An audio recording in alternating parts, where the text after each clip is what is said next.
don't have all night.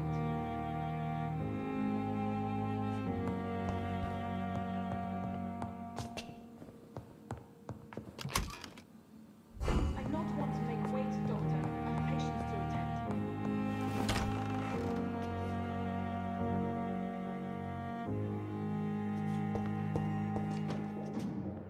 Yes, Nurse Crane? How can I help you? I'm so sorry. I know Dr. Swansea wanted you to rest, but we have somewhat of a crisis. A crisis, you say?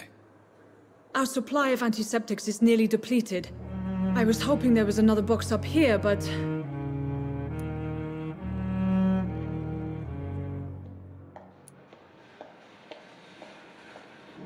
Sorry. There's nothing here. Some of the patients won't last the night without them. Honestly, sir, I'm beside myself. I may have a solution. In France, during the war, drugs shortage was a daily problem, and we had to use our wits to overcome the shortages. However do you mean? If combined correctly, certain household chemical products can be used in a pinch instead. Now, where's the hospital storeroom? The storeroom? Fat chance. This is the Pembroke, and space is luxury we don't have. Everything used to be stored in the old morgue. Perhaps I should look there first. Where is this morgue? It's the large building behind the hospital. You'll need to go in the back door because it's been sealed off for sanitary reasons. Take this key. It opens a small back entrance at the end of a narrow street. The abandoned morgue behind the hospital. A small door at the end of a narrow street. On my way then. Thank you, nurse.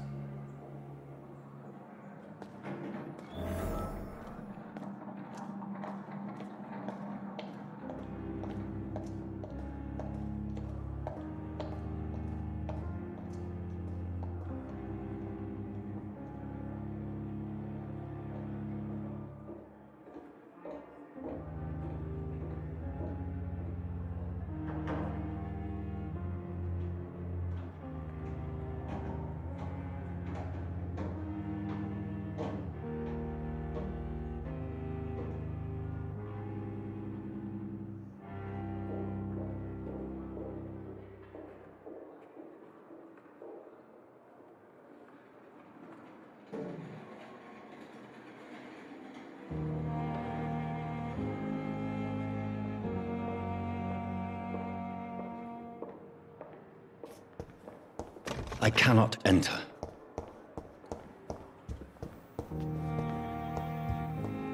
It's locked, all right.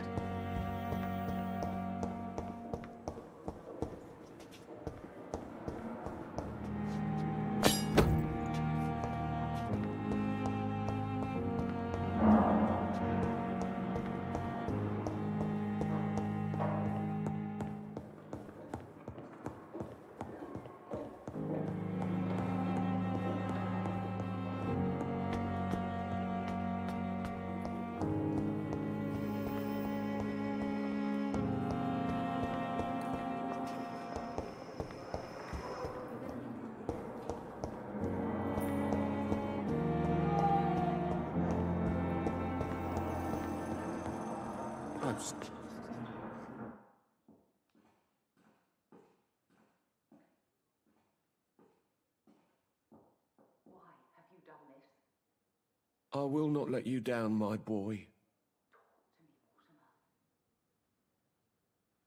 Good evening, Doctor. I believe we're going to be working together. Dr. Reed. Dr. Swansea informed us of your arrival, but I could not dare to believe we'd have such good fortune. Such an honor, sir. Thank you. And you are? I am Thoreau Strickland, Dr. Thoreau Strickland. I'm a great admirer of your work, Dr. Reed.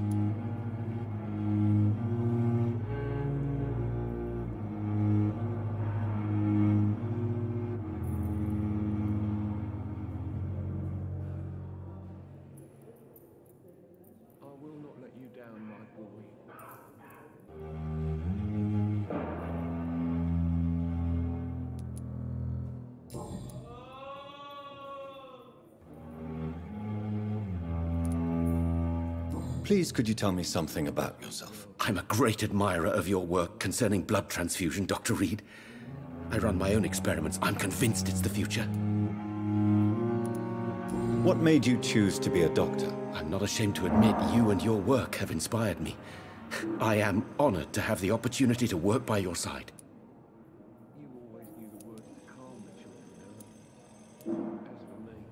Do you need my medical attention, dear colleague? You don't have to worry about me, Dr. Reed. I am here to assist you, not to be a burden. Please, could you tell me something about yourself? I'm a great admirer of your work.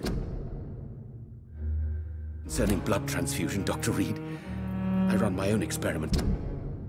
I'm convinced it's the future. What made you choose to be a doctor? I'm not ashamed to admit you and your work have inspired me. I am honored to have the opportunity to work by your side.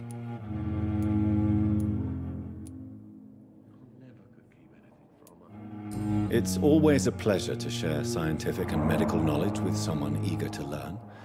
I'll be glad to help you if I can. This epidemic may be the century's most terrible disaster, but I'm convinced that we, as doctors, are the only ones able to defeat it. I based my technique on my mentor's research. He helped me perfect my method. What is yours? I'd rather not talk about it. For now, it's just theories and first approach. My process is purely experimental and unsuccessful. As long as you're cautious and methodical, you may remain empty-handed, but you won't fail. You're not the first one to warn me, but I am convinced knowledge is the main weapon against the ravages of this epidemic.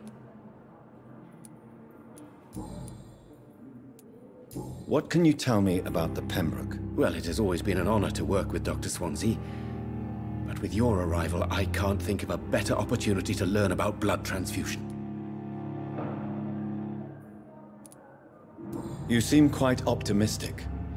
It's a rare and precious attitude in these difficult times. I'm convinced that this epidemic is a test of endurance and dedication for us men of science. Questions remain about our capacity to resolve the situation. True. Last summer, during the first wave of the epidemic, I used to joke with Milton about the extra work. We're not smiling now.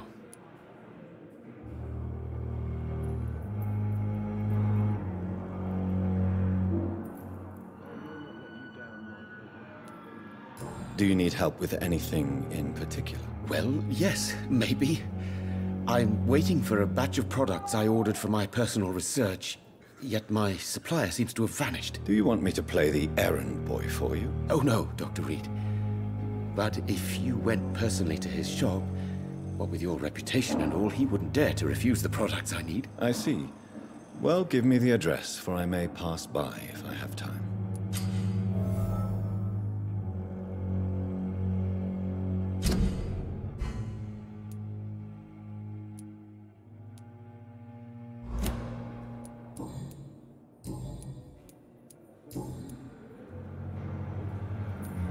Tell me more about your willingness to experiment with new medical techniques. Harvey Fiddick is a patient suffering from a severe injury that could cripple him if not treated correctly. I'm convinced your blood transfusion technique could help him. What is it you really want? To save him, or to prove your point? Fair question. I want nothing but to save my patient, Dr. Reed. Especially since I know Mr. Fiddick's story. Tell me Mr. Fiddick's story. Our first diagnosis was compromised because Mr. Fiddick lied to us about the real origin of his injury. He first claimed it was an accident. But why would he hide such crucial information from us? Because he is a proud father, ashamed of putting his children at risk because of his own negligence. This personal involvement could also appear to be a lack of impartiality. You must know that a good surgeon must remain neutral. I agree. But that does not excuse Dr. Ackroyd's behavior, a man who did not even take time to converse with his patient. Do you think keeping his distance was a mistake? All I know is that I'm taking care of human beings with desires, hopes, and fears. Not some biological machine comprised of blood, bones, and flesh. Goodbye, Dr. Strickland. Sweet girl. Reads me like a book. Good evening, Dr. Strickland. And good evening to you, Dr. Reed. Can I be of any help? Goodbye, Dr. Strickland.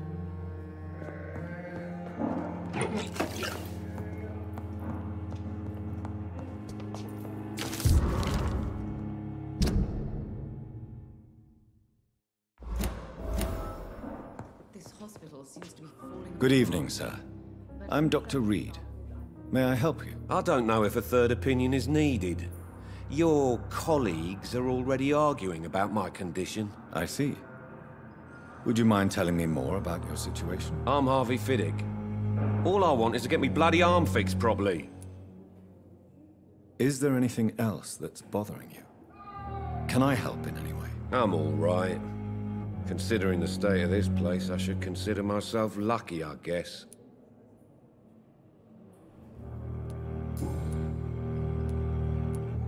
Tell me about yourself, Mr. Fiddick. I'm just a regular guy waiting to get his arm fixed, so I can return to work and to my family. I was more curious about what you were doing before being hospitalized. I'm a carpenter, and a good one too.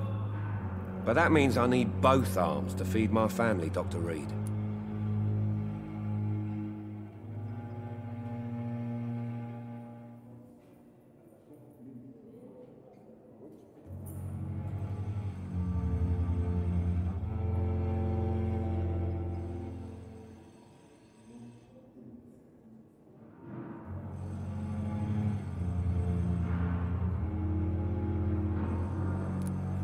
Are you satisfied with your treatment here? Well, it's clear that I've chosen a bad time to be injured.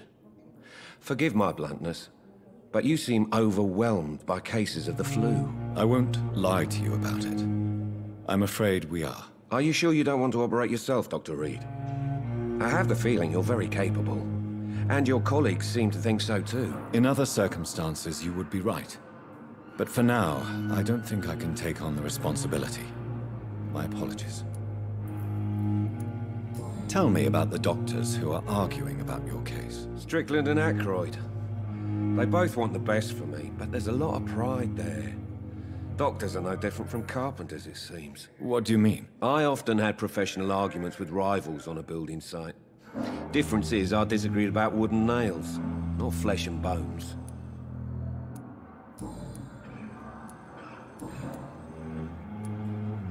You seem worried about the safety of your family.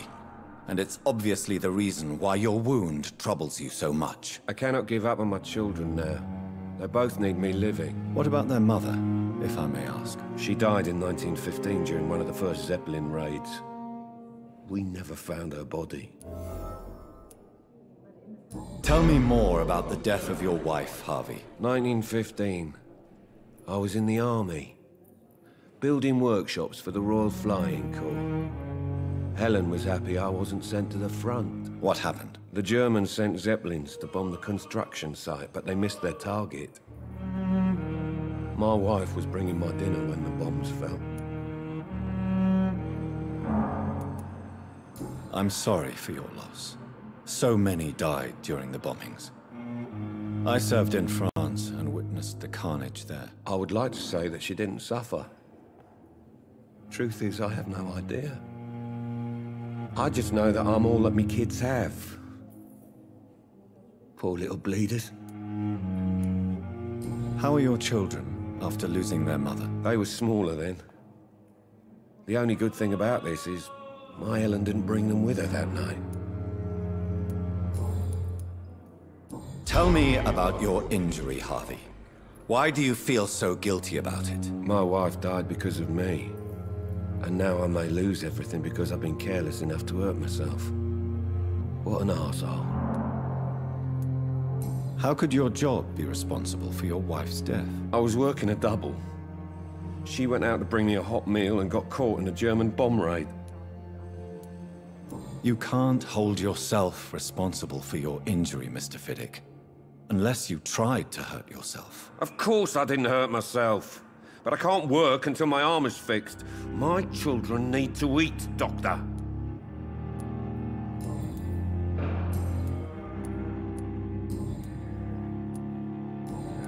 Goodbye for now, Mr. Fiddick. I'll see you later. I will not let you down, my boy. I'm willing to give you the benefit.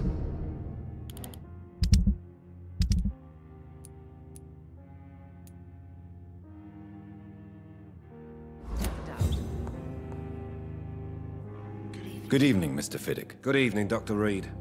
Any news about my operation?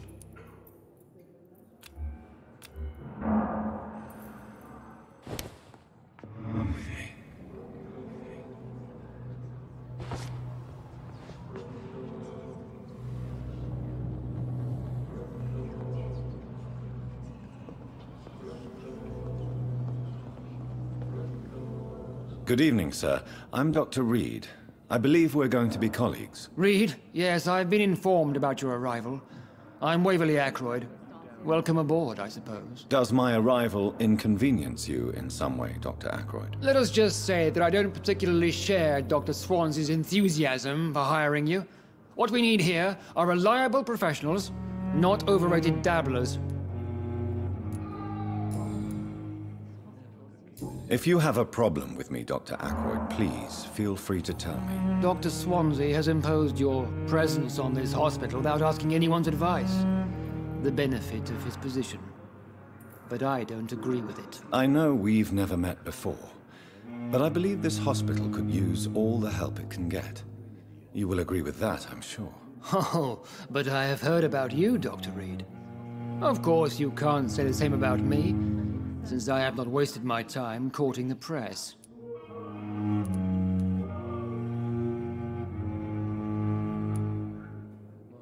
Aren't you too old for such jealousy? It really won't do you any good, you know. Don't be ridiculous, Dr. Reed. A simple glance is enough for me to know you have nothing for me to envy. Since your tenure in this hospital is longer than mine, perhaps you can tell me more about this place. Let's just say I'm tired of the carelessness around me. I have always respected the skills of Dr. Swansea, but over time his enthusiasm has become displaced. Carelessness? Exactly what are you talking about? We're here to save lives. The people who trust us are not volunteering for experimentation. They're here to be healed. I don't intend to run any radical experiments, Doctor. Even if I, as any good practitioner should, express an interest in pushing the boundaries of medical research. Modern medical methods were created through audacity and ego. But there are rules in our line of work, and they're here to protect our patients. Tell me, Waverly, what do you think of Dr. Strickland's enthusiasm for his experimental research? Strickland is playing with his patients' lives for pride and glory. Now that, sir, is unethical. Are you thinking about something in particular? Harvey Fiddick needs delicate surgery. I believe we should stick to the usual procedure, but my young colleague obviously disagrees. Why do you wish to lead this surgery? I strongly believe that Mr. Fiddick should not be butchered to test an unproven procedure.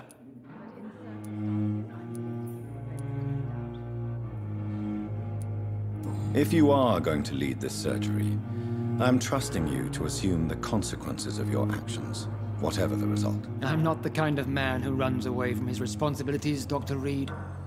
There is no need for you to be looking over my shoulder. I will not let you down, my boy.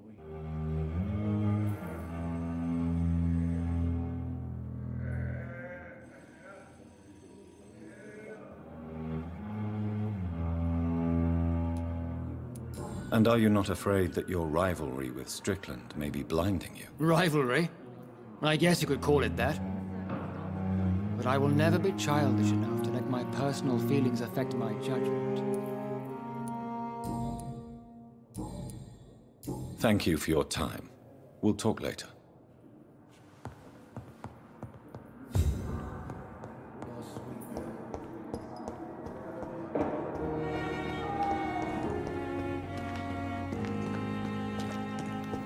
It's locked, all right.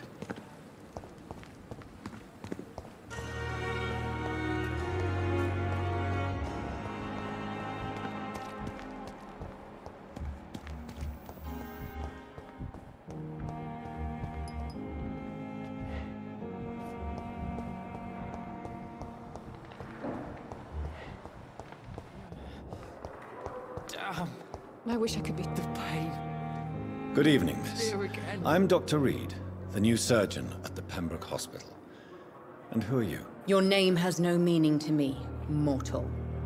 You're nothing but dust blown by the winds of eternity. I beg your pardon? What are you begging for, mortal? My clemency? Well, tonight maybe I'm inclined to mercy. You'll never forget the night you met Thelma Howcroft. You keep calling me mortal. Why is that? And if I'm mortal, what are you? Well, Dr. Reed, if you must know, I'm a vampire.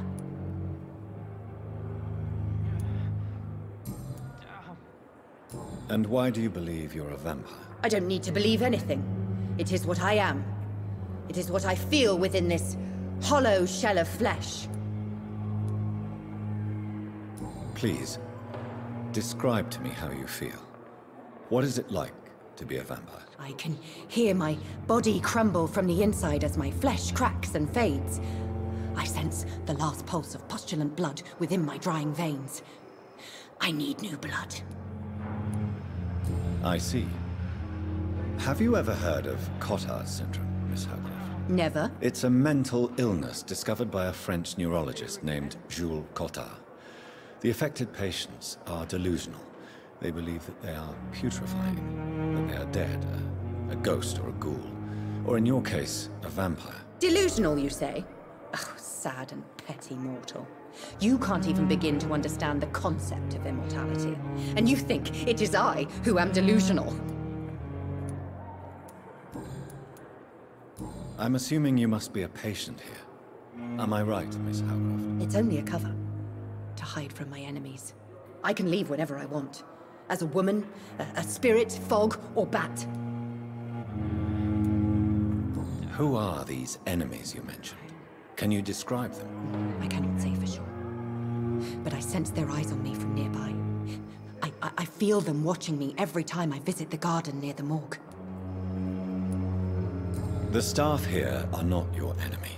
They're here to help you, to care for you. I'm not speaking of the doctors in white. I'm speaking of the men and women who hunt me. For I am a vampire. I see. Don't worry. These people will not find you here. I'll personally make sure they leave you alone. Thank you, mortal. But do not interfere with them, for you are no match for those that hunt me. I'll leave you, Mistress of the Dark, to your nocturnal activities. I wonder what your last thoughts There would be, again. sir.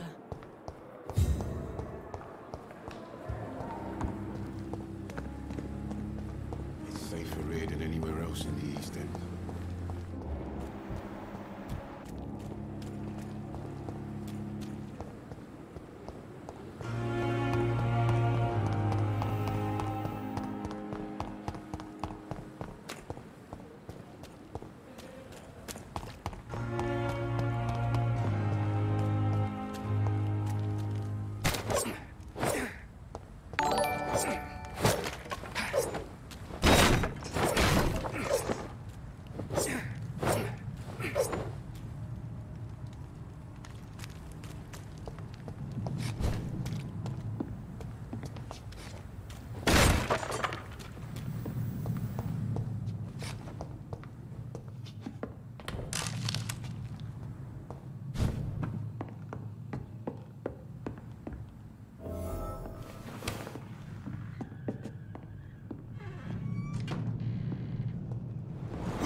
Skowl voices in the garden. I should investigate. If they were to find somebody...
It's locked.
balls of Mars. Fortifiers. As popular as they are ineffective. But they do contain iron tartrate, and that might prove itself useful.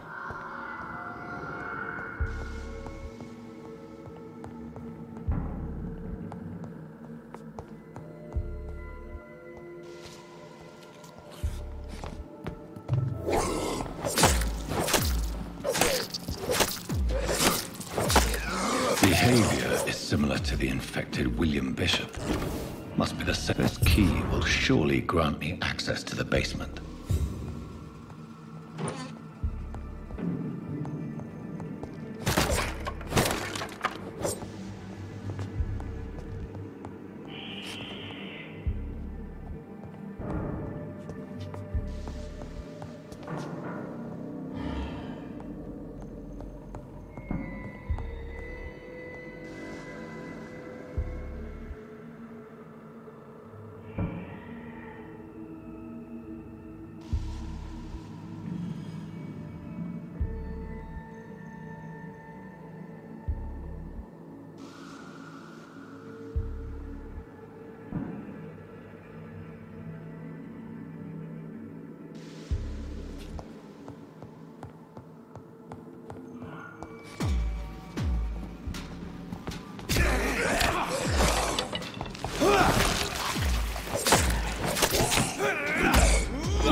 I cannot enter.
These skulls come from corpses and the husks of animals. They're not after blood.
It's locked, all right.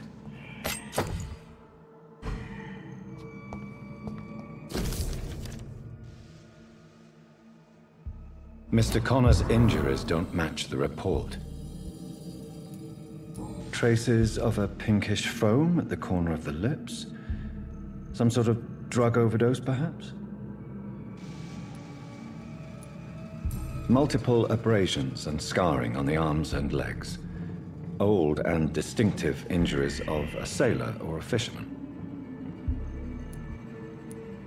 The chest was originally opened to perform the operation. The sutures are clean, but the chest has been reopened.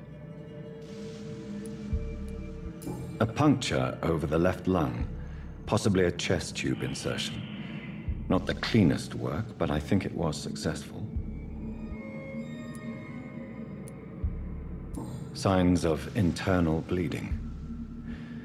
So, Dr. Tippett's anesthetics were incorrectly dosed, causing the patient's death. And then, he tried to operate on him again. Tippett has made an egregious error. It's time we talked.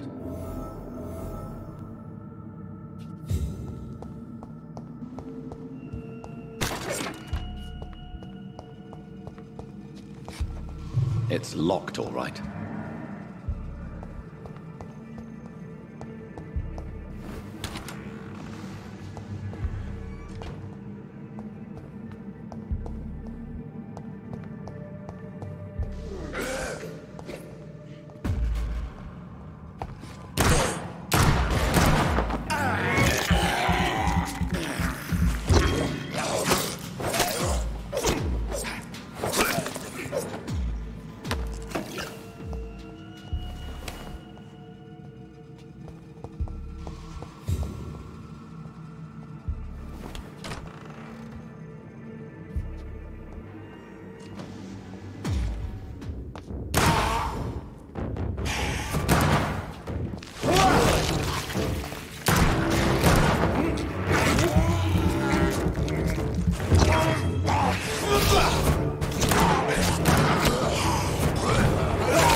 These scowls can be so ferocious. I'm not sure I can defeat them without becoming stronger. To drink blood is so tempting.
It's locked, all right. Good evening. I'm Dr. Reed. Always a pleasure to meet a colleague, sir. Especially when he was supposedly dead. A colleague? Are you a doctor, too? Not anymore, sir. I used to be Dr. Rakesh Chadana. Now, I'm just Mr. Chadana, pawnbroker and humble guardian of this morgue. What do you mean, you used to be a doctor? Was your license revoked? No, sir. It is just that I like to be precise. I run a little pawn shop while taking care of the dead. But I used to be a real doctor.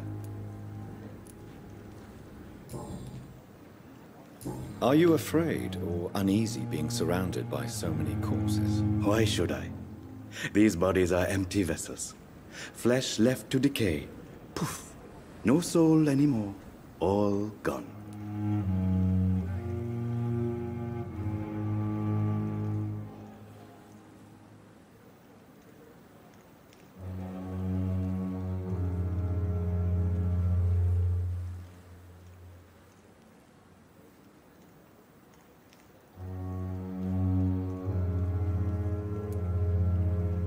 An interesting point of view. And quite an exotic one, too. Most people fear, or at least have a respect, for dead flesh. Sir, as a medic during the war, I learned to face my death and the death of others. It's the pain we have to tame, not death itself. How did you get this job? After I left the army, I worked as an undertaker down by the docks. A dangerous place with many an unpleasant business there. Milton Hooks helped me get a job here. Do you work here alone? Yes, very easy work, sir. All I have to do is watch a few bodies. The situation was very different when the main morgue was still open. Why do you have to watch these bodies? Because these poor fellows have no names. We keep them in case someone comes looking for the missing. Sadly, very rarely happens.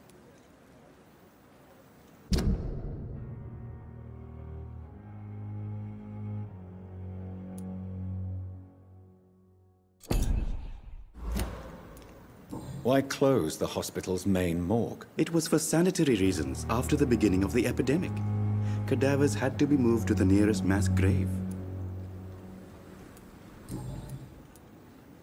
Have we met before? I don't think so, sir. Why? When we first talked, you said you were glad to meet me since I was reported dead. Funny story, sir. Your sister came here a few nights ago. You were missing, and she was looking for your body. She must be very relieved now.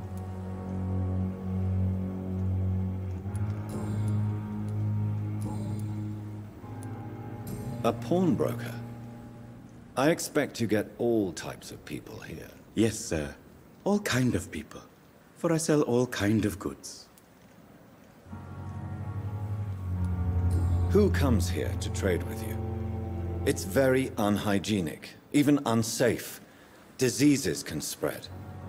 For the customers, for the hospital. I'm very cautious, sir. I've been a doctor, remember? And all my clients are good people. In fact, I think I only know good people. What kind of goods? With the quarantine, it's not always easy to buy things. So I trade, I exchange. Some people sell, some others buy. I like to help. Since you're not afraid of dying, do you believe in life after death, Rakesh? No. I believe we must do all the good we can while alive. For our time is short, and the obstacles are endless. Do you think you would enjoy immortality as a concept? I don't think so. Don't mistake me. I love life, and I'd like to live a long life. But everything has to decay, sir. Even goodwill. Do you really believe goodwill cannot last? As I said, sir, everything decays.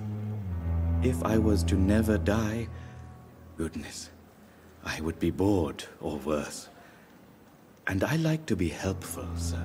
Quite depressing, wouldn't you say? Yes, but the good news is, We'll all die before losing our humanity, sir. So you're ready to die? No, I am not. I don't fear death, for I won't see it. What troubles me is the pain my death will inflict to those I know. You're a wise man, Mr. Chidana. No, Dr. Reed. I am a foolish man. But I like to think otherwise.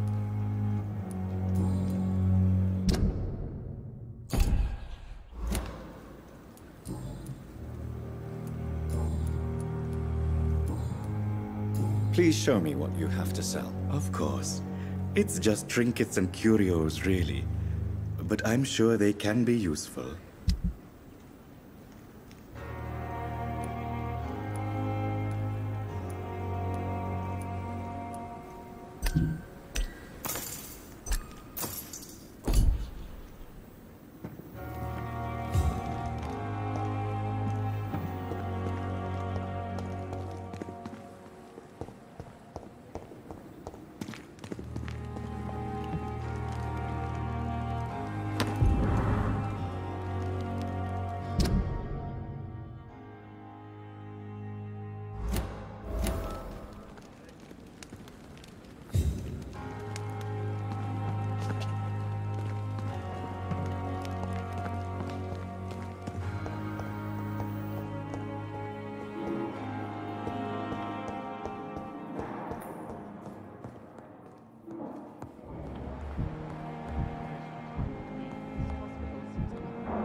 In the circumstances, I'm willing to give... Good evening, madam. Can I help you? It's my son who needs you, sir. I'm Dr. Jonathan Reed. How can I help your son? I'm Beatrice Goswick, mother of Mortimer Goswick. Could you check on him, please, Dr. Reed? I've heard much of your talents as a physician. What can you tell me about yourself, Mrs. Goswick? Not much to say. Just take care of my Mortimer and I'll cover all the expenses. That's all that matters. Are you really that rich? Most of the patients here are of a more humble origin, if I may say so. Yes, thanks to my husband. May he rest in peace. I can cover any needed medical expenses. May I ask if you have an occupation, Mrs. Goswick? I'm a teacher by profession. I teach young women who are more ambitious about their futures than their families. What do you think of your reception here? Any complaints? I have had the uttermost reservations about this hospital since we arrived. But we had no other choice, considering the state of emergency. Is there something in particular that's bothering you? Some of the staff were not especially welcoming. I suspect they're not accustomed to dealing with patients of such social standing.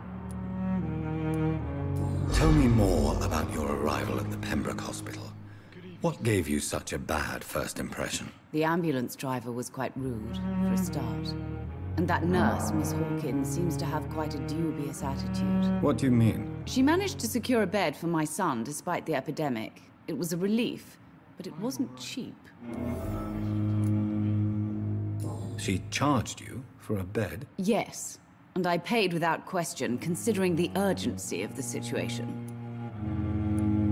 I share your concern, Mrs. Goswick. Be sure that I'll talk to the people involved. I don't expect compensation, Dr. Reed. But I'm aware such behavior would not be tolerated in other hospitals.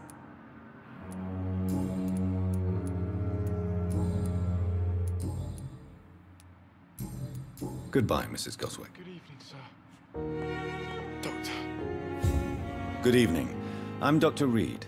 Can I help at all? No. Really? Why are you here, then? I don't want to talk. My throat hurts too much. I suppose that this pain is the reason you're here. Is someone taking care of you? Yes. And no. Could you at least tell me your name, sir? Mortimer. Mortimer Goswick. Do you need any help? I'm afraid I may, sir. I don't mean to be a burden. You are not a burden, sir. Healing you is my responsibility. And you have my gratitude for that.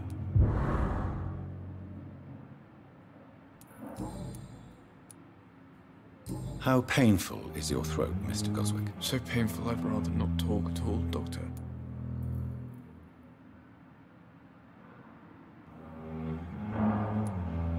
I'm sure you realize a doctor and his patient have to communicate, sir. Would it help if I gave you some paper and a pen? Not really. I see. Then maybe it's not just your throat that hurts, Mr. Goswick. Perhaps your sore throat is just the consequence of something more hurtful. Yes, maybe. But I don't want to talk or even write about it now.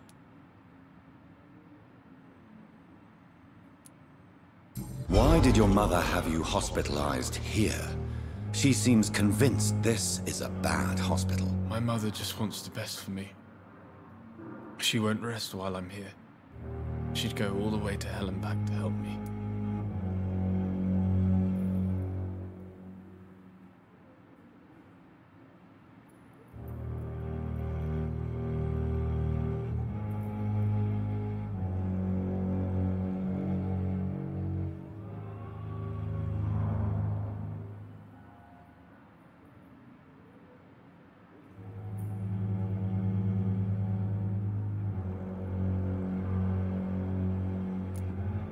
Pembroke Hospital may look unorthodox, but rest assured you're in good hands here. It's not me you have to convince, Dr. Reed. It's my mother. Is your mother bothering you? As your doctor, I can ask her to leave you alone if you would prefer. That's tempting, Doctor. But you have no idea what my mother is capable of. She would tie herself to my bed if you asked her to leave.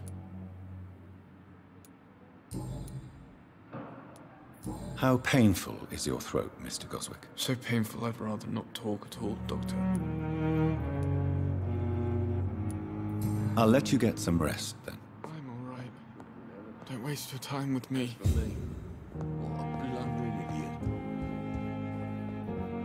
Yes, Doctor?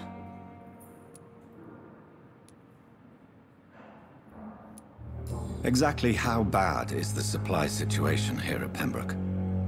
It really depends. Dr. Swansea deftly works his society contacts for monies, but with the quarantine, well, we're in God's hands.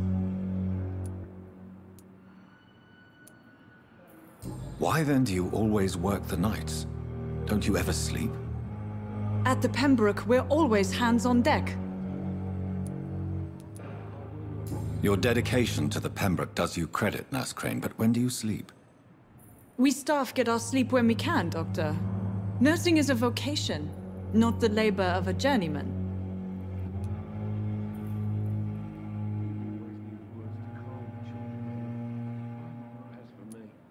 Lack of sleep and the medical profession always ends in disaster.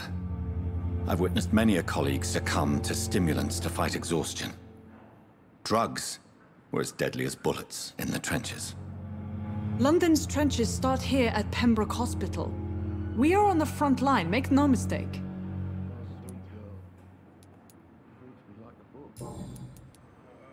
Please, could you point me in the direction of the morgue again?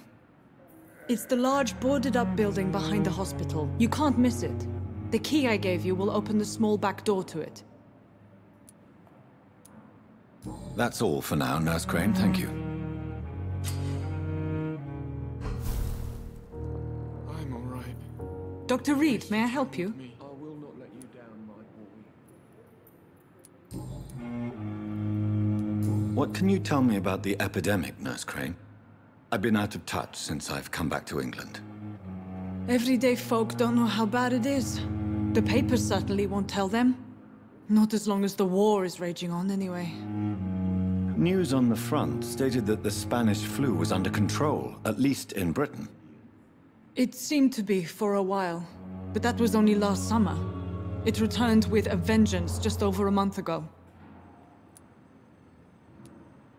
What can you tell me about our patients here at Pembroke? This hospital was founded to help the East End poor and needy. But since the war and the quarantine, we've had all manner of folk.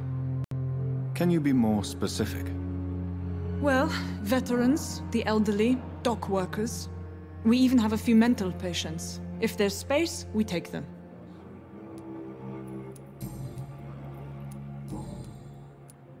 For how long have you been working here, Nurse Crane?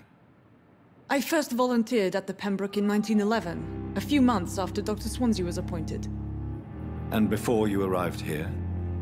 If you must know, this was my first job. Well, Dr. Swansea certainly has confidence in your abilities. Are you in charge of the nursing staff? Not in an official capacity, but the Pembroke doesn't always work above board, so to speak. What about medical protocols?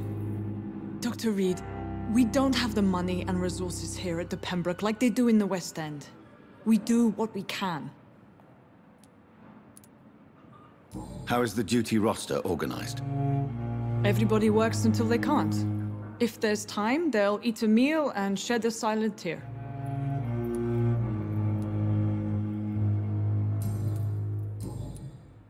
I'll see you later, Nurse Crane.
It's locked, all right. I cannot enter.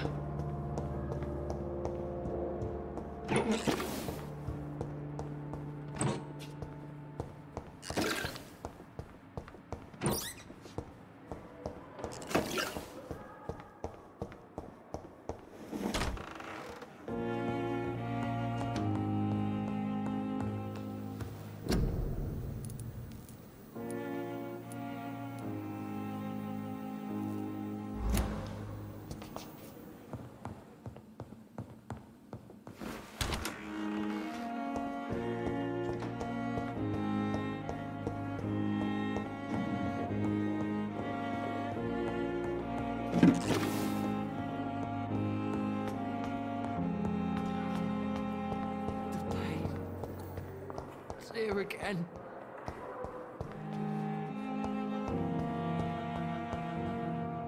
Good evening, Mr. Hampton. How do you feel? Dr. Reed, is it? Oh, sir, I must apologize for my behavior. What do you mean? I was not myself in the factory. Fear and exhaustion made me say awful things to you, I'm afraid. You remained perfectly nice and polite. A little delirious, perhaps. But who wouldn't be after enduring an abduction? Thank you, Doctor. That's a relief. Now all I need to do is rest and return to my flock.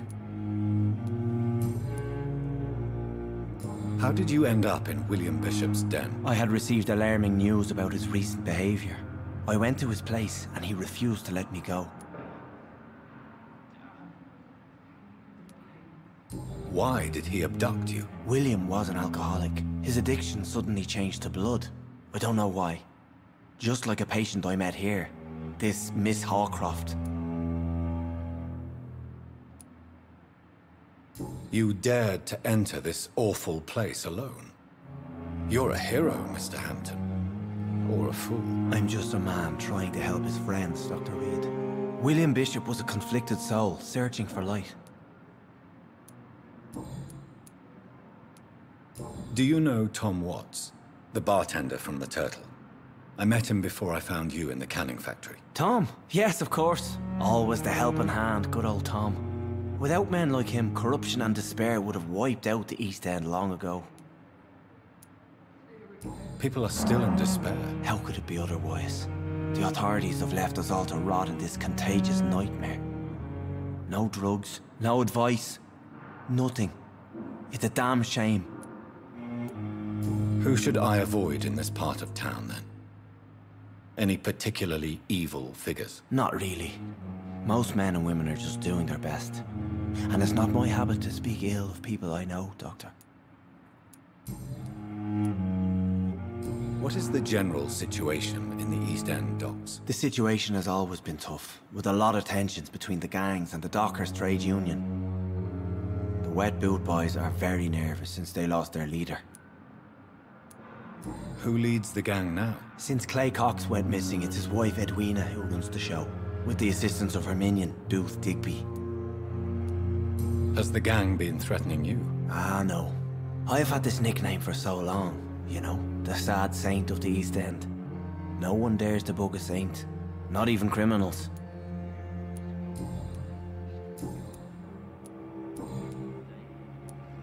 What do you do for a living, Mr. Hampton? I can't help but notice the cross around your neck. I manage a night asylum for the poor and homeless of the docks, and I try to guide the lost and hesitant on the right path to our Lord. Are you a priest, Mr. Hampton? A deacon, maybe? Not at all, Doctor. I'm just a man of faith willing to preach the good word. Why didn't you use your cross against William Bishop? To repel him somehow? That's a very strange question, Doctor. A cross is no magical token, if that's what you were trying to say. Not mine, anyway. How do you feel, Mr. Hampton? Medically speaking, I mean. I feel exhausted. Beyond exhaustion, actually. William drank so much of my blood in his madness. I feel empty. You're in good hands here. Dr. Swansea is well versed in blood transfusion, and I'm sure he'll take the best care of you. Thank you, sir. I believe all I need is rest. And then I can go back to the people who need me. Have you made friends since you arrived? Not really, but I recognize Miss Harriet Jones. I knew her when she lived by the docks. That poor woman had such a miserable life. You never came to see her here at Pembroke? Receiving visits when sick can be an important part of the healing process, you know. We're not just bodies. You're preaching to the converted now, Doctor. To be truly honest, I thought she was dead. She left the docks many months ago. Goodbye, Mr. Hampton. We'll talk again later.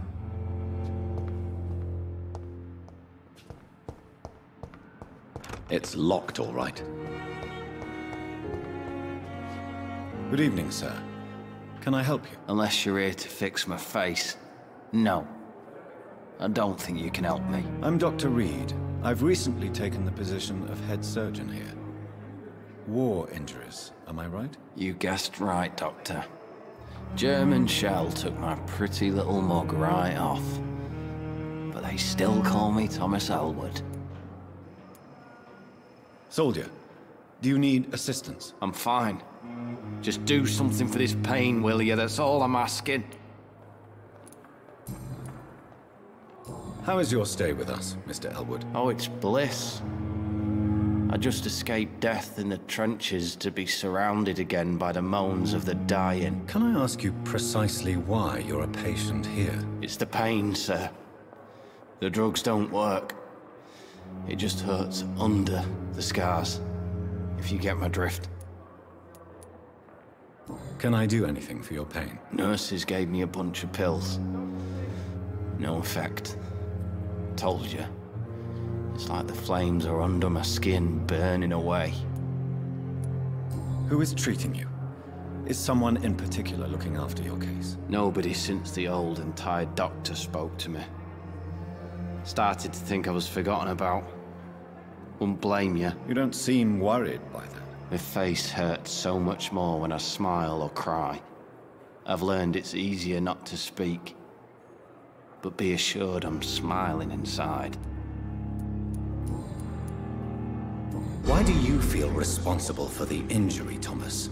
What really happened? I wasn't disfigured by any German shells. It happened during my leave. It was an accident. Why lie about it? Come on. It's one thing to come back disfigured by the Germans, and it's another to get injured in an accident that could have happened to anybody.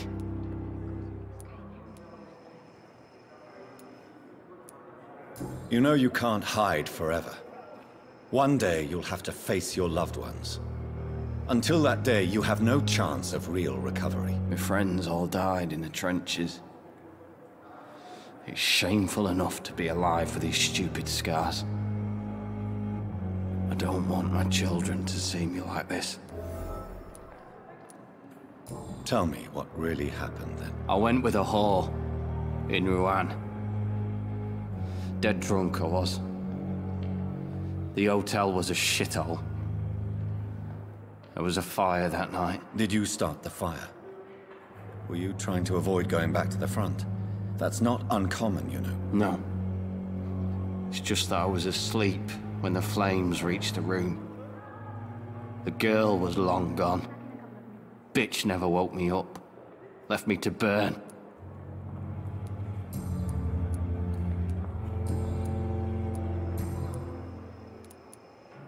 How close are you to Miss Horcroft?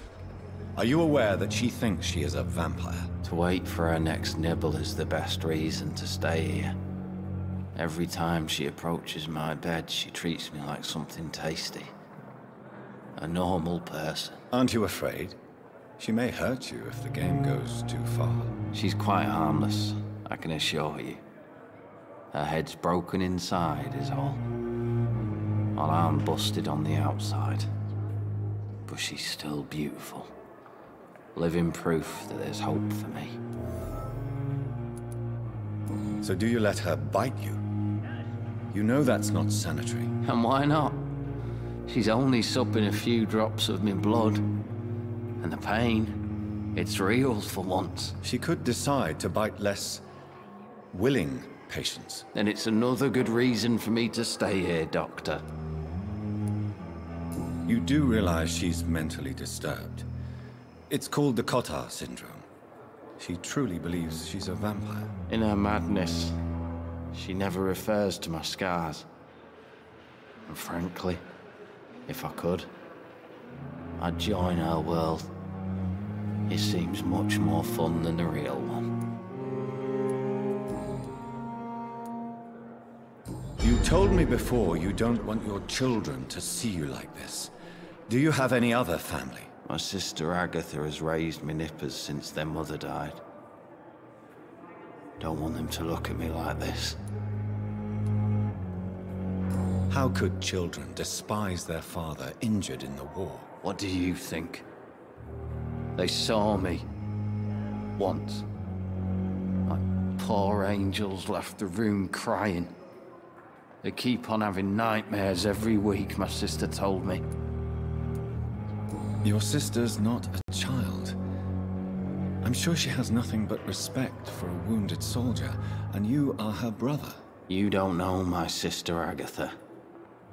She may be young, but she's all discipline and morality. If she ever found out what really happened... She doesn't have to know. She's a sly one, my sister. One day she'll find out the truth and knock 7 bells out of me. Nah. I'm better off here. Where were you stationed, sir? Did you serve for long? I really don't want to talk about all this shit. No offense. I was pushing too much. I served in France myself. I just wanted to know what happened to you. You were an officer, weren't you? Then I doubt we fought the same war, sir. No offense.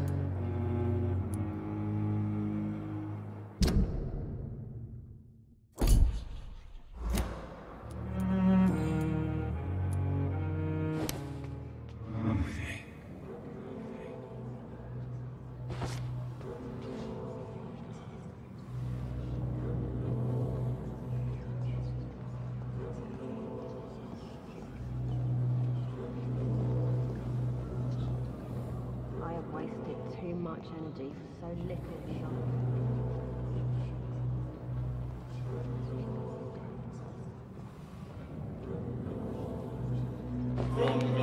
shock.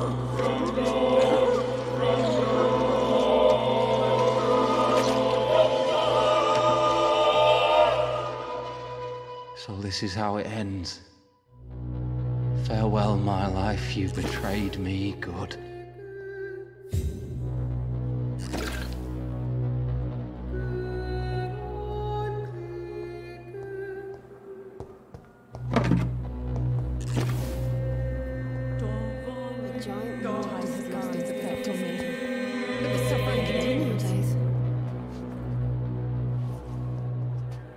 Good evening, nurse. Good evening, Doctor. I don't think we've been introduced yet. My name is Pippa Hawkins. And I'm Dr. Jonathan Reed. Dr. Swansea has recently offered me a position in this hospital. Well, it's a euphemism that your help will be appreciated, Doctor.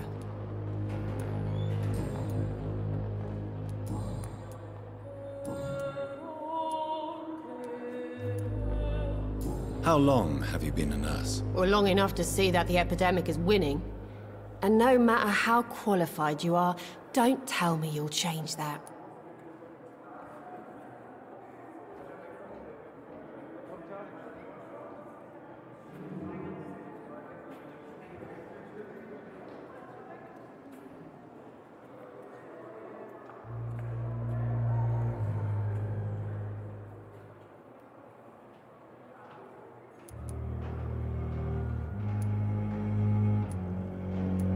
I don't like your attitude, Nurse Hawkins. Pessimism can be as lethal as the epidemic in times like these. Sorry, Doctor. I don't want to sound bitter, but I'm just too tired to give a pep talk like Nurse Brannigan.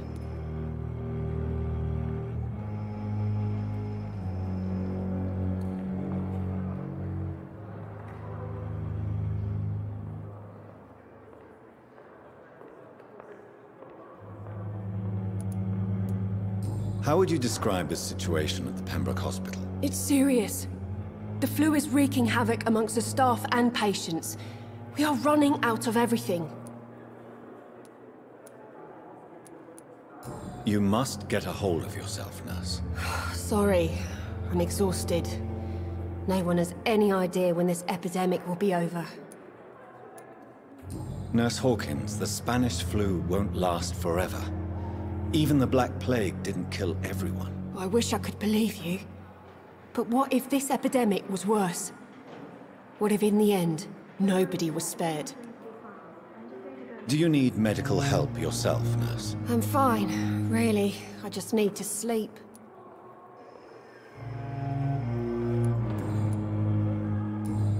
Goodbye, Nurse Hawkins.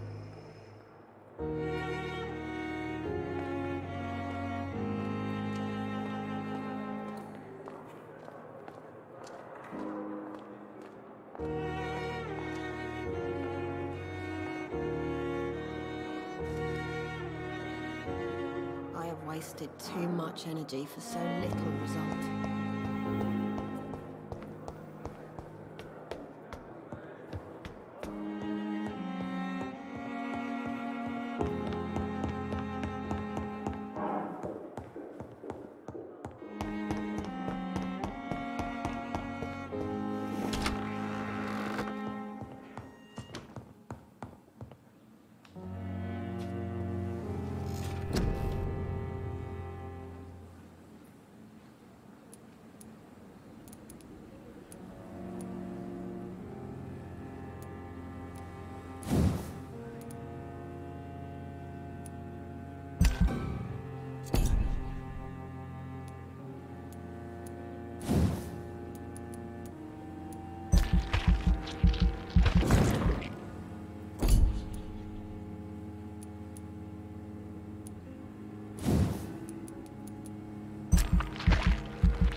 Please, Jonathan, come in. Fascinating, is it not? In the last decade, so many mysteries have been brought to light with our microscopes.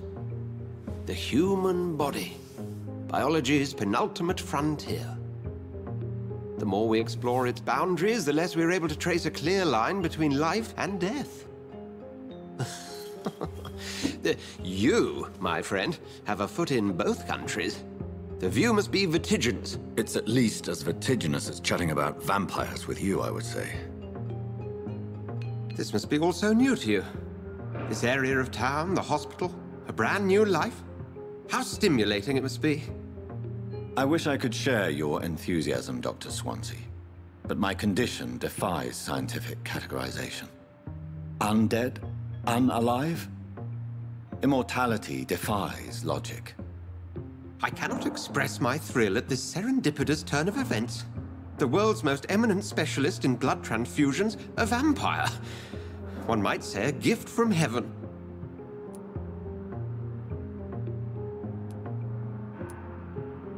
There is an absurd poetry to my situation. Physician, heal thyself. Forgive me. I've been an admirer of your work for a long time, and now you are so much more than a brilliant physician. And please, call me Edgar.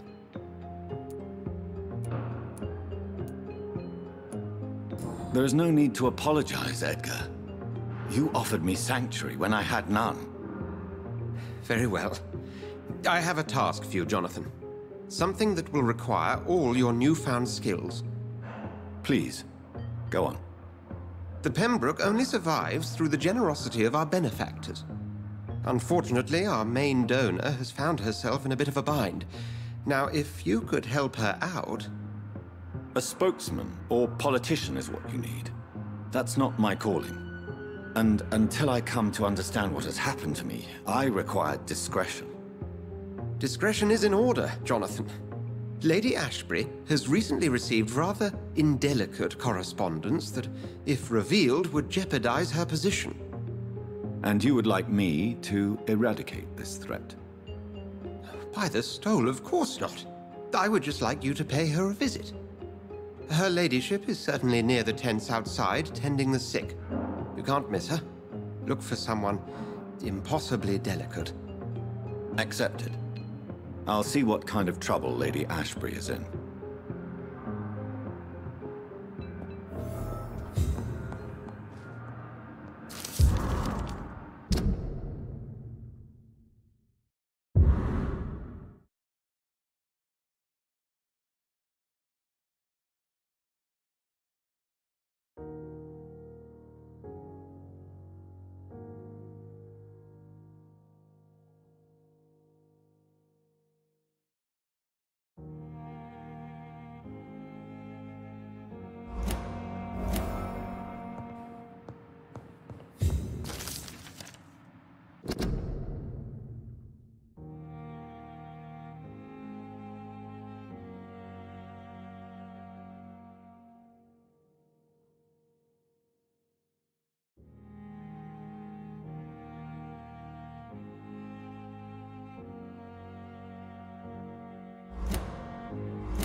Good evening, nurse. I'm Dr. Jonathan Reed, the new surgeon here at the Pembroke. Dr. Swansea has already told us about you, sir. I'm Nurse Gwyneth Brannigan. Welcome to the Pembroke Hospital. Did he really? It's a good thing I wasn't hoping to keep a low profile. All members of staff have already read about your new blood transfusion technique. Dr. Swansea made sure of that. I see. Well, I'm a little surprised, but I suppose I'll just have to deal with this unexpected notoriety. You must know, blood transfusions are Dr. Swansea's primary subject of research. He is convinced it is the future.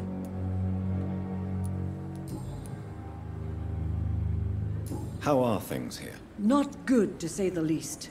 We're struggling against an invisible enemy, more lethal than any bullet from a gun. It's hard, Doctor.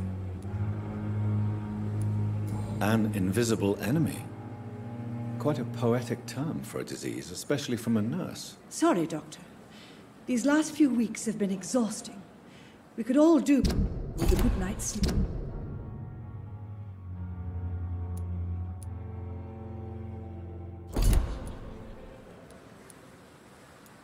Do you think this hospital can survive the epidemic? We are all volunteers here, and we're trying to hold fast, but how do we beat an invisible killer? Some nurses have already resigned. Goodbye, nurse. Call me if you need assistance.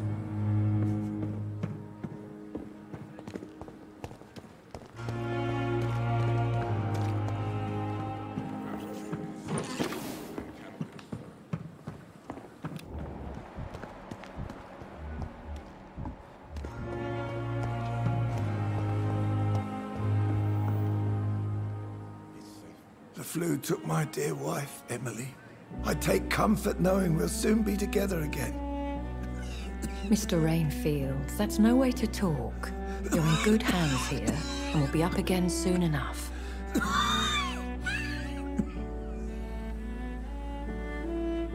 Now do me a kindness and get some sleep.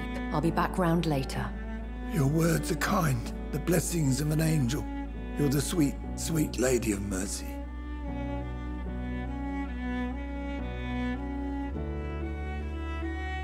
Good evening, Dr. Reed. It's a pleasure to see you again. You seem surprised. Dr. Swansea has brought me up to speed concerning your recent appointment to Pembroke Hospital.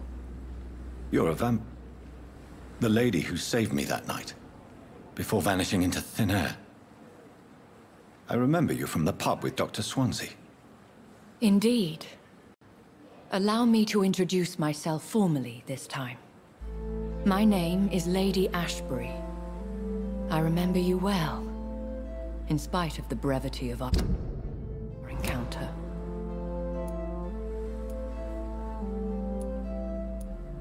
So it seems our Dr. Swansea does indeed have a fascination for creatures of our constitution.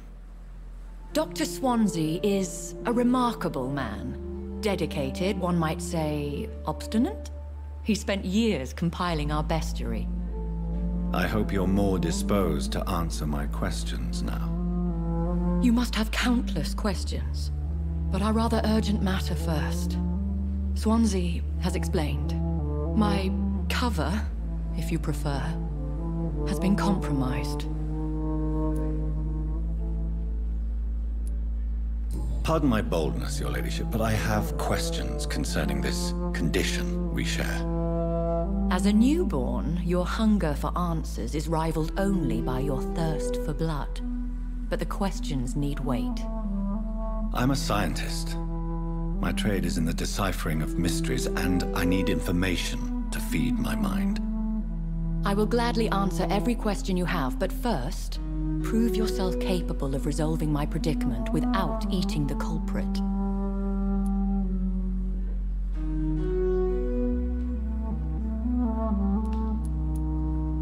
Have any of the patients given you trouble?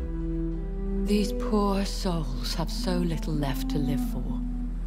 I do my best to ease their pain.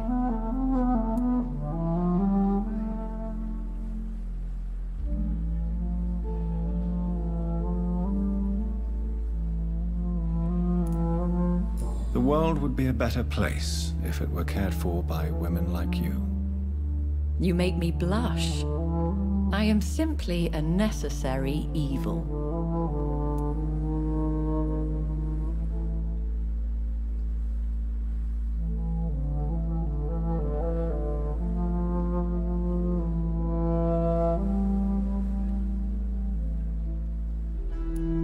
Dr. Swansea has commissioned me to be your agent in this matter.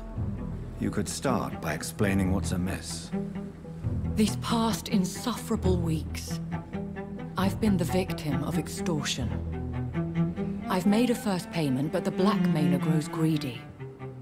I must refuse his most recent demands.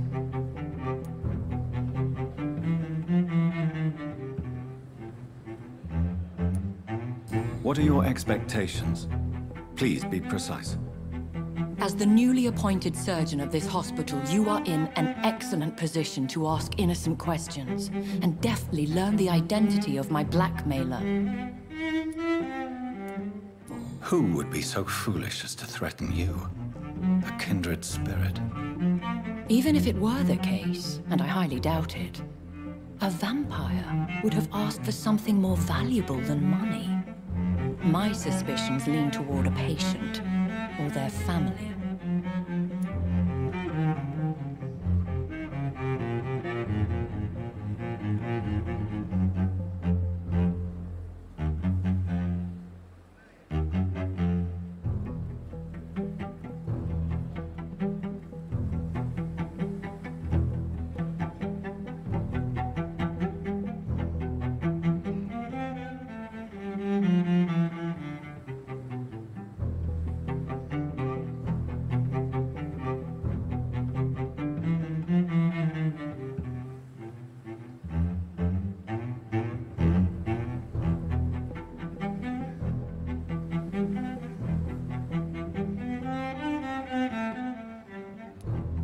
If we're dealing with an ordinary criminal, surely you've the means to deal with it yourself, if I may.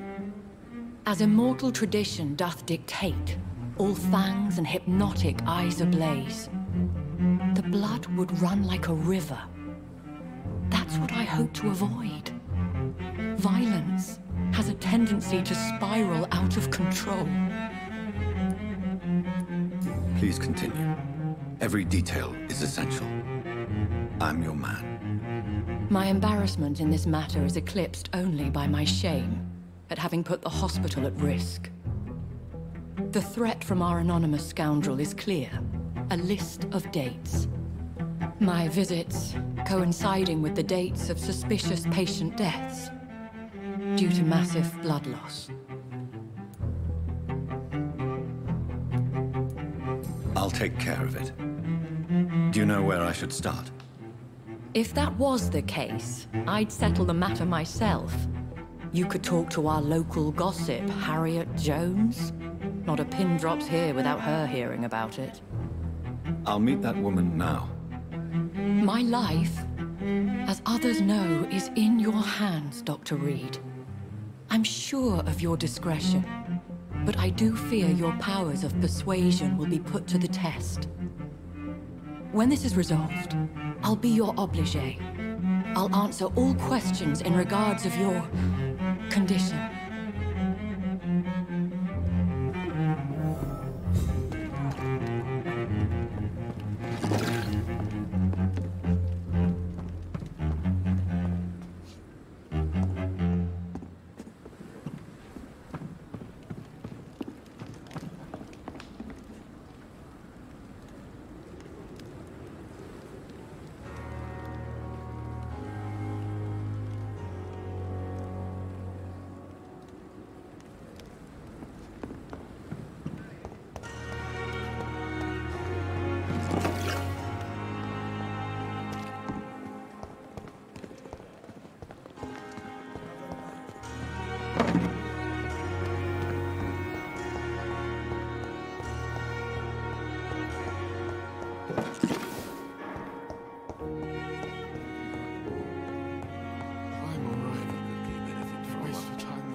What is this?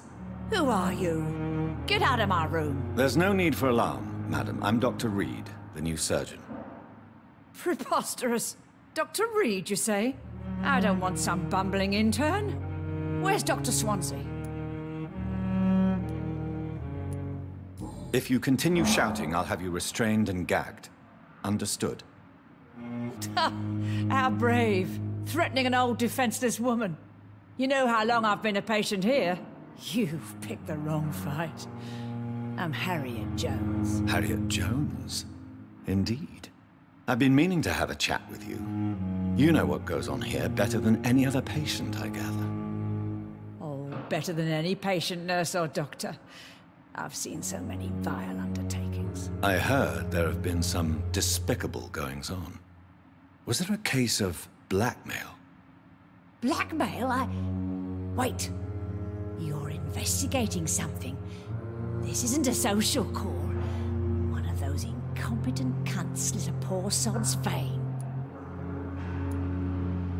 You seem to know more about the goings-on here than anyone else. Beware, Miss Jones, in case suspicion should fall on you. That's it. Blame the old and infirm. I see those little bitches' greedy little eyes. Just waiting for me to pop off, they are. If I didn't know better, Miss Jones, I'd be inclined to say you enjoy this type of idle gossip. God's honest truth, Doctor. It's just the way it is here. Most of these bitches would let you freeze to death before getting you a blanket. I assure you, madam, this is not an investigation into a possible medical error. Debauchery, then? Nurses Crane, Hawkins, Brannigans, whores, all of them. They can't keep their legs shut. I've seen them scratching slutty sores. Really? Well, if you have irrefutable proof, I'll not have the staff behaving in such a manner here. This is your business, Doctor, not mine. But I swear one of the nurses is cavorting with some man on hospital hours. Thank you for your time, Miss Jones. You've given me something to go on. See you on the next round.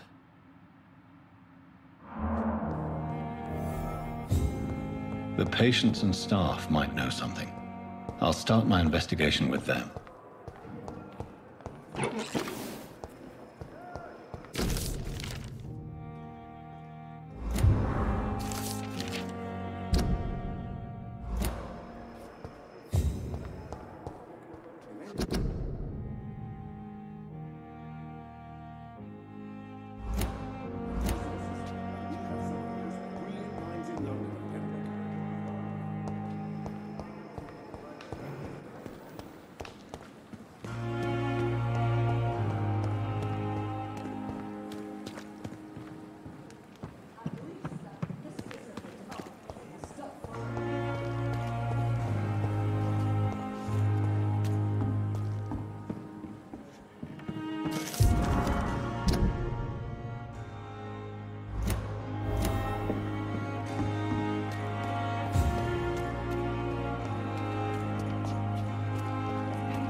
Good evening, Mr. Cox. Dr. Reed.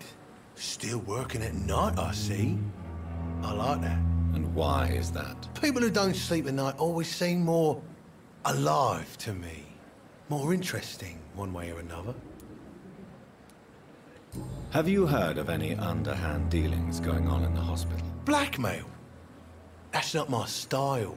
Too risky. The black market, though. Now that's where the money is. You're lucky to be alive, Mr. Cox.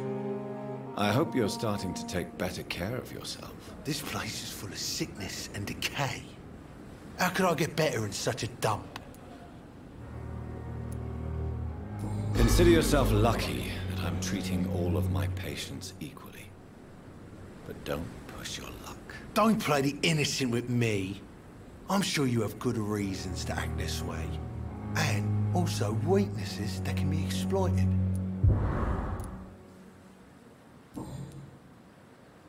Do you ever think about that poor fellow I saw you push in the water? The wound he gave me will make sure I don't forget him. Still fucking hurts. Boss had cut me good. That man was determined to murder you. You almost died. What a surprise. The first time I met him, he nearly shit himself. Fucking coward. I guess revenge gives you balls. What did he want? Revenge? I recently had to kill his brother. Poor arsehole thought it would be easy to return the favor.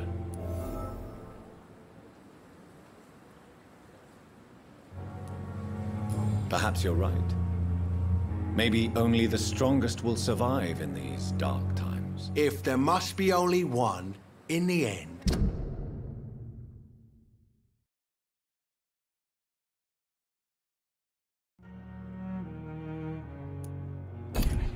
Make no mistake, I'll be the winner. How is your hospitalization going, Mr. Cox? This is a shitty place with shitty staff. As long as I'm treated all right, I'll be fine. What's wrong with the Pembroke staff? That bastard you sent to bring me here, Milton. I thought he was going to break all my bones before I reached my bed. I see. Any other smart comments? The nurses aren't too ugly. Especially that foxy one, Nurse Crane. Pretty brunette, tough attitude, oh, I like that. What's wrong with the hospital? Come on, Dr. Reed. The place is a dump. Smelly, sad, and dirty. But you're alive thanks to the efforts and dedication of the staff here, aren't you? What are you expecting, a medal? I thought that saving lives was just part of the job. Must be an unsatisfactory profession at this time, I'm sure.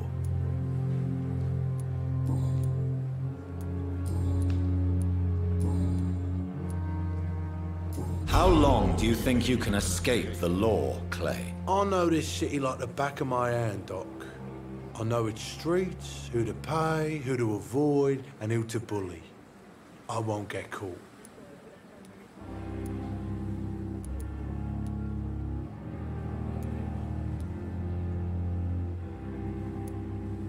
We can't escape the consequences of our actions. The past catches up with us in the end. I ain't afraid of death.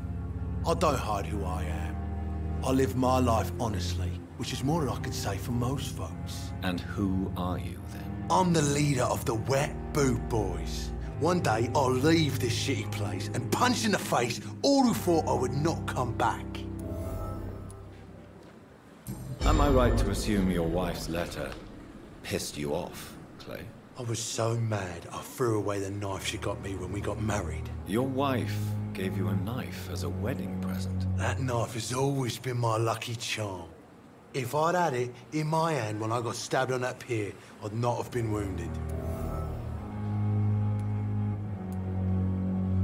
A lucky charm? I never would have taken you as the superstitious type. We all have our flaws, Doc. Mine's to have my weapon of choice for when the really dirty business comes around.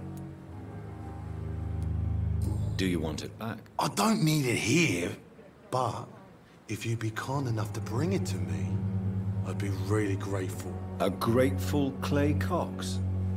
I might just find your knife and bring it back to you to see that happen. I can give you directions, but I'd be surprised if you managed to find it. My hideout isn't meant to be found easily.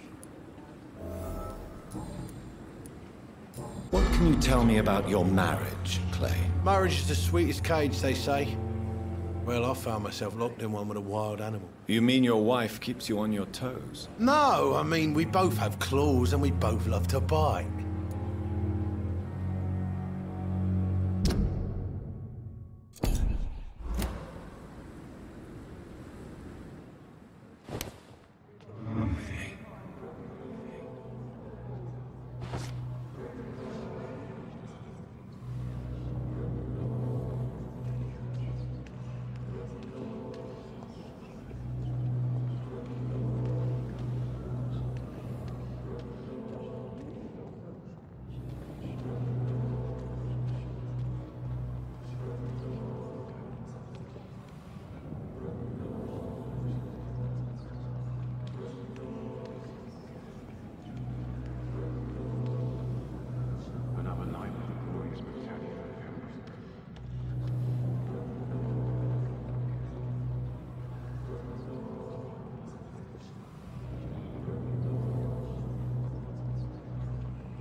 Killed, extorted, stole. Now I die. Fuck it.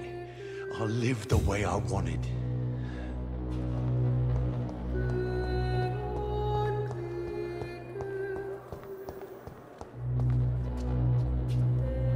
Good evening, Nurse Hawkins. Good evening, Dr. Reed.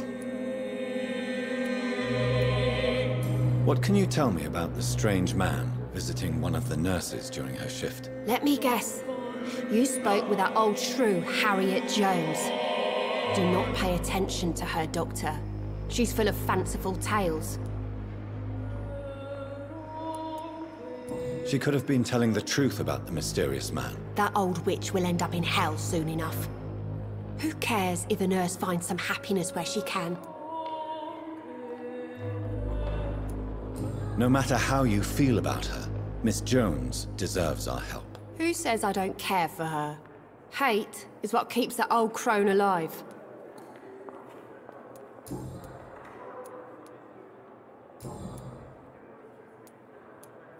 How is the Pembroke staff coping with the epidemic? Well, not well.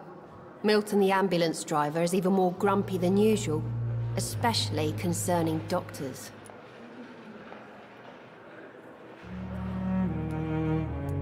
Why is Milton grumpy on a daily basis? Is it just an act? Milton's not the kind of man who's bothered about a bad reputation, whether he deserved it or not. Why does Milton dislike doctors? I don't know. Just ask him. But be warned, Milton is not the chatty type.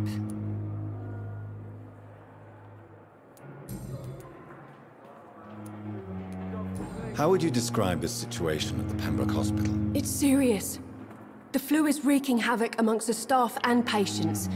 We are running out of everything.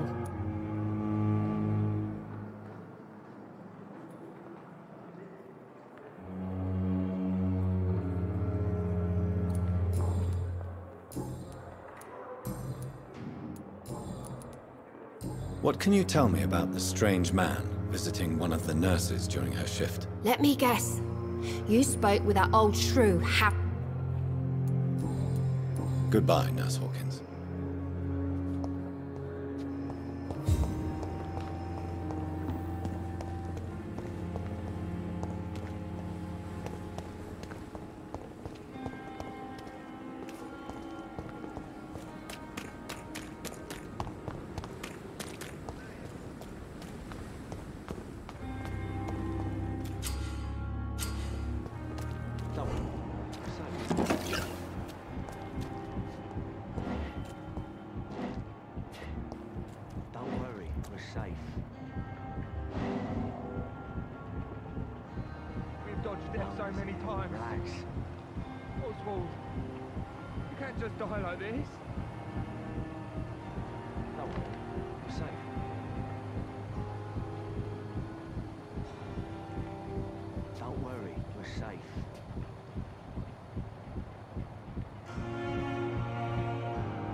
Please, sir. I need help bad. What's going on? I'm Blight, sir. Newton Blight. I've lost my mate. Can't find him anywhere. I'm Dr. Jonathan Reed from the Pembroke Hospital. Please, calm down and give me more details. Oswald and myself were both infantry, sir.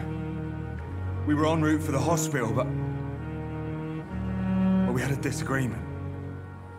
And Oswald ran off towards the canal. How long have you been searching for him? I can't go there. Too many rats by the water. Fucking rats. Can't stand them since the war, sir. Can't stand them at all. Don't be ashamed, Mr. Blight. Many soldiers who survived...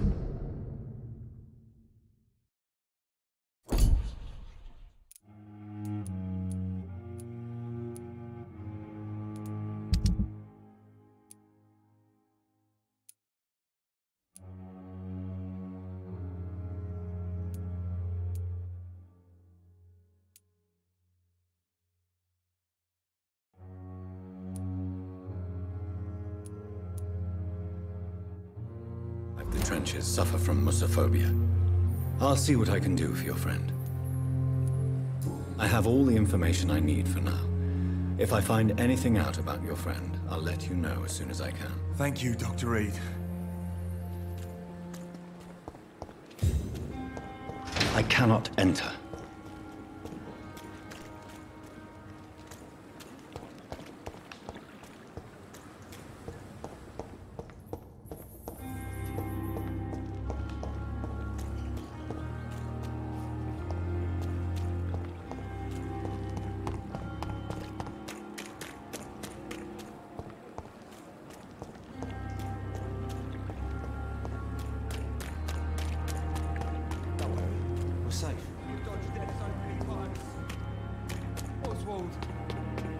Just die like this?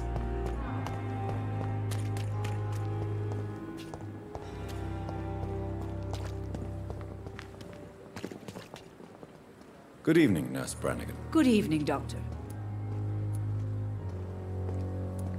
Do you know if any of the hospital staff have criminal backgrounds? The people who work here all come from very different backgrounds, Doctor. Just like the patients.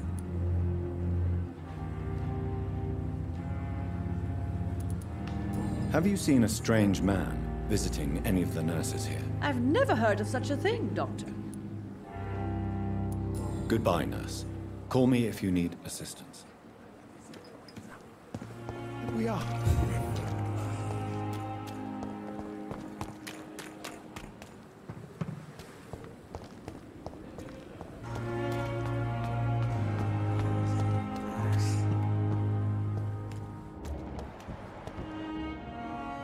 You're sure you don't come back with me? Nah, I have to see someone at the hospital.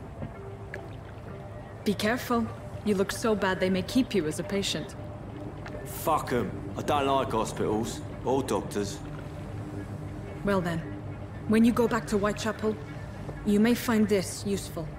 What is it? A pass for a free medical exam by the best nurse available. Just read it. I don't read well, but thank you, I guess.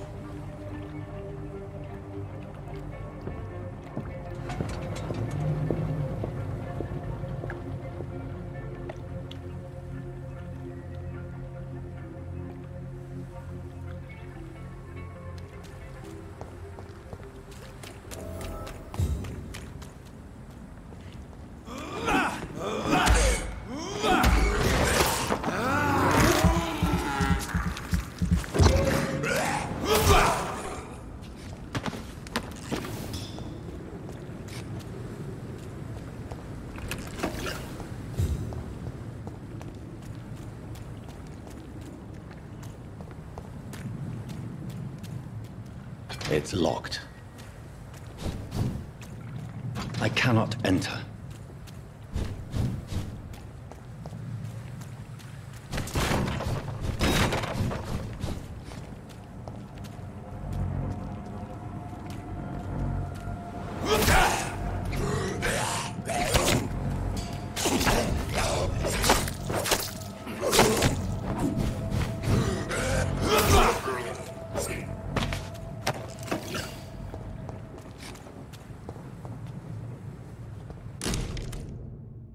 This must be Clay Cox's knife. A fine blade. No wonder he wants it back.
This man has been savagely attacked and dragged to the floor.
This is despicable.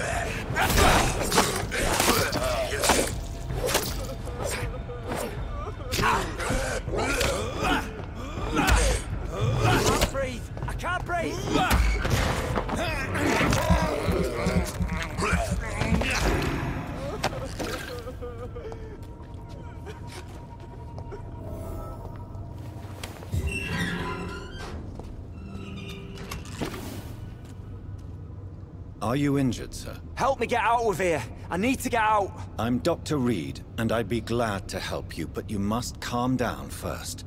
Please, take a deep breath and tell me your name. Okay. I'm Oswald Thatcher. Please, I need to get out. Mr. Thatcher, your friend Newton sent me to help you. Do you remember him? Yes, I do. Good. Now leave this place and enjoy the cool night air. It's quite invigorating. I'm sure you'll feel better if you do.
What sort of creature is this?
to check, but I should anyway.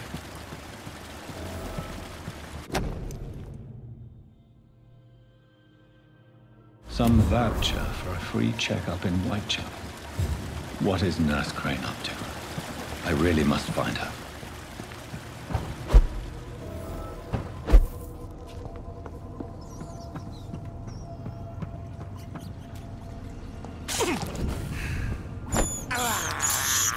I can't believe I'm doing this.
Good evening, Nurse Hawkins. Good evening, Dr. Reed. Do you need medical help yourself, Nurse? I'm afraid I've contracted some illness, Dr. Reed. Not under my watch, Nurse. Take this. You'll feel better. Thank you, Dr. Reed. Goodbye, Nurse Hawkins.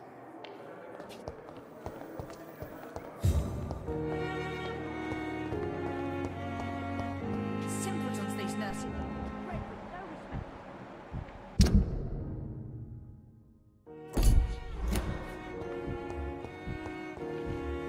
I have wasted too much energy for so little result.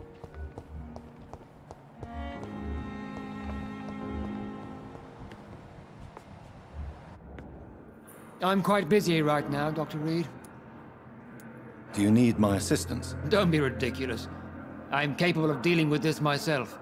I've just not taken the time to do so. Then you are lucky that I have taken the time to do so. Consider it a gesture of solidarity between professionals. I wish this hospital could have received as much attention from you, Dr. Reed. We do not see you in surgery very often.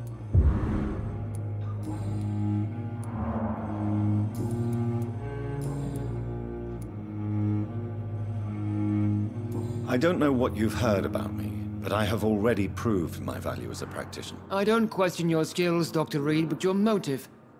Is it money, fame, or are you truly dedicated? And what exactly is that supposed to mean? I served in the war just like you. But unlike you, I did not use the wounded to play the modern sorcerer. Be careful what you insinuate, Dr. Ackroyd. I only want you to admit you used those men to improve your theories.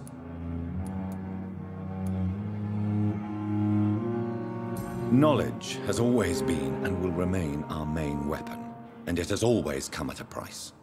And personal initiative. It is not a question of initiative, it is a question of integrity. These men and women have put their faith in us, Dr. Reed. It seems you have bad memories of your military service. I refuse to see this industrial slaughter as scientific progress.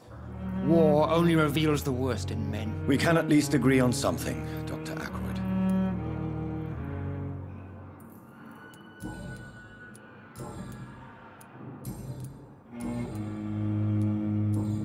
Thank you for your time. We'll talk later.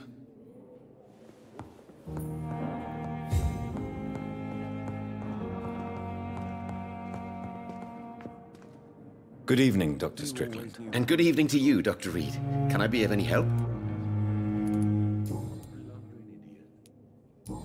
Do you need my medical attention, dear colleague? You don't have to worry about me, Dr. Reed. I am here to assist you, not to be a burden.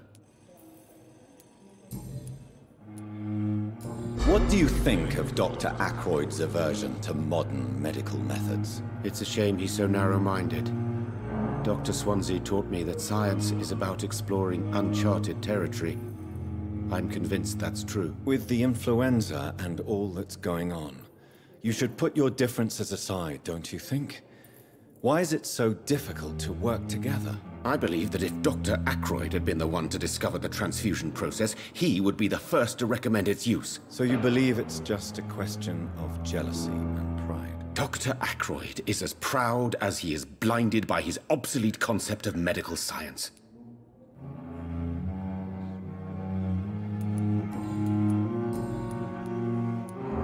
Tell me, Thoreau, what's the real cause of your dislike for Dr. Ackroyd? He refuses to admit that your blood transfusion technique is the only way to save Mr. Fiddick. I'm convinced we must use it. What Dr. Ackroyd really said is that you lack the skill to perform this operation efficiently. Is there anything you have to say about this? It's a false conceit. Dr. Ackroyd secretly envies your reputation. His jealousy blinds him. I'm not the real target here. Goodbye, Dr. Strickland.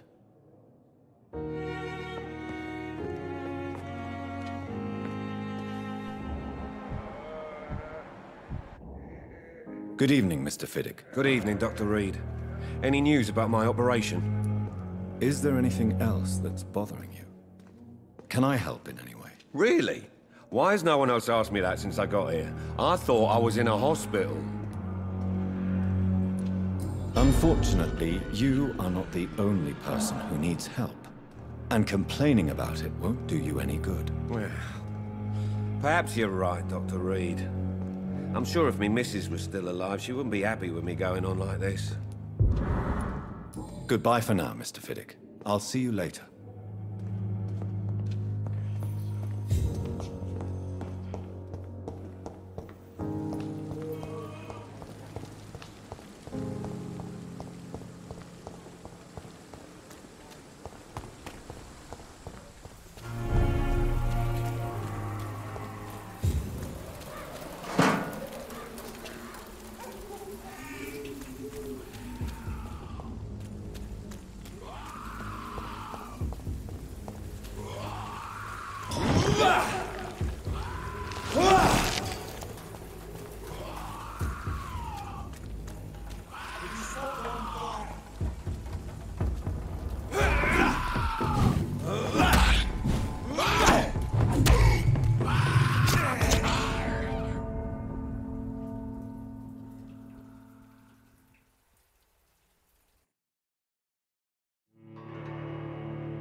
the Mistress of the Dark will drink your blood. Die, vermin!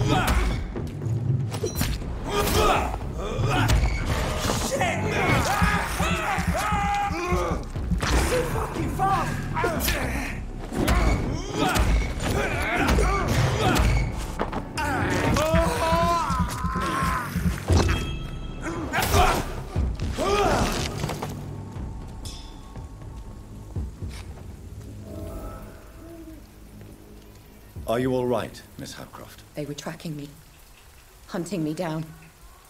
After the death of Thomas, they came to the hospital. They said I killed him. But you're safe now. Those men won't bother you anymore, I promise. Did you hear them? They recognized me as a vampire. I knew it. I knew it.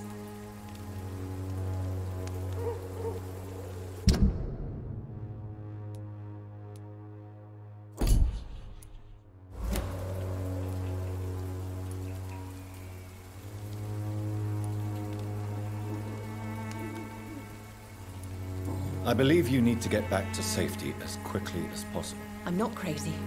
I knew there was something wrong with me. I need to tell the doctors about this.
It's locked, all right.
This is Braille. I need someone who can read this.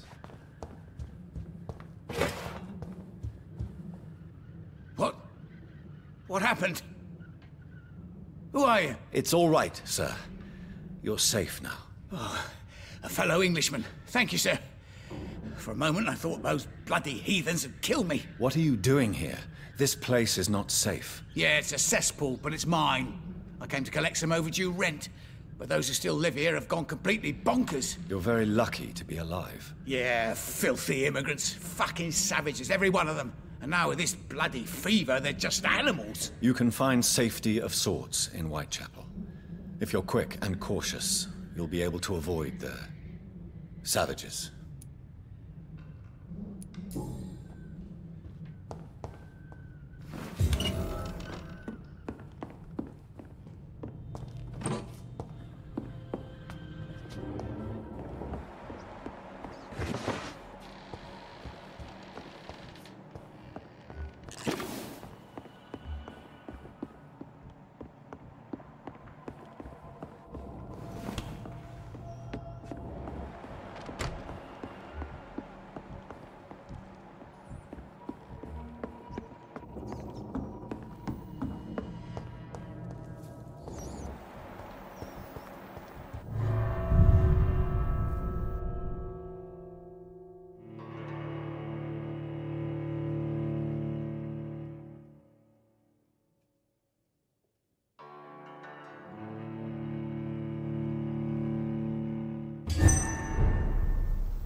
Want some of this?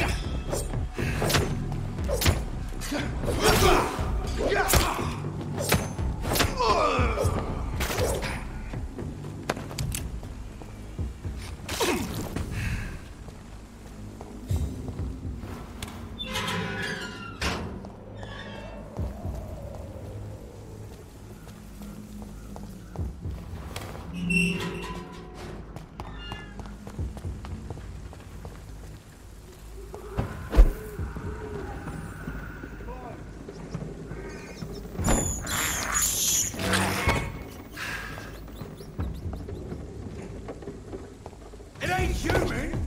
Kill it!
It's locked.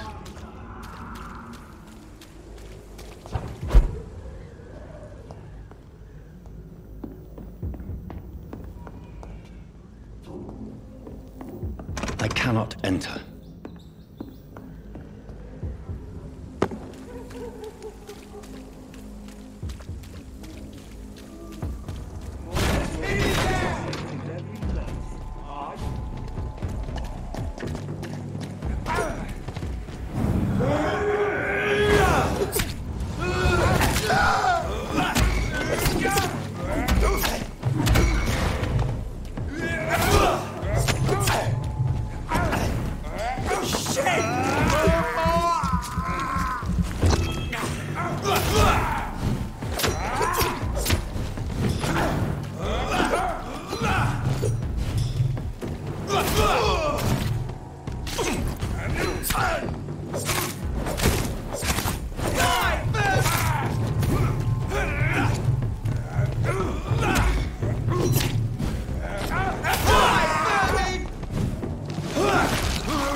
It's locked.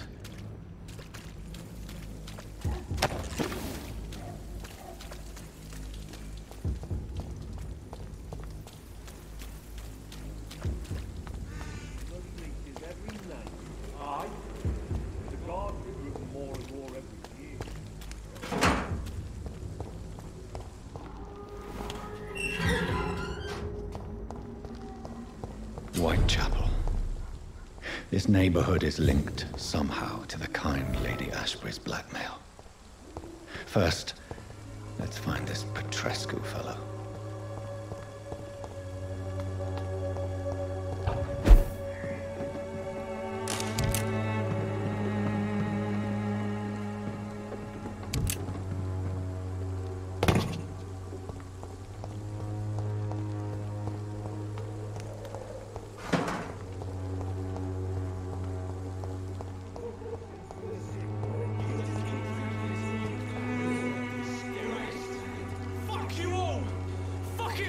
Stop it now, Albert! Stop it!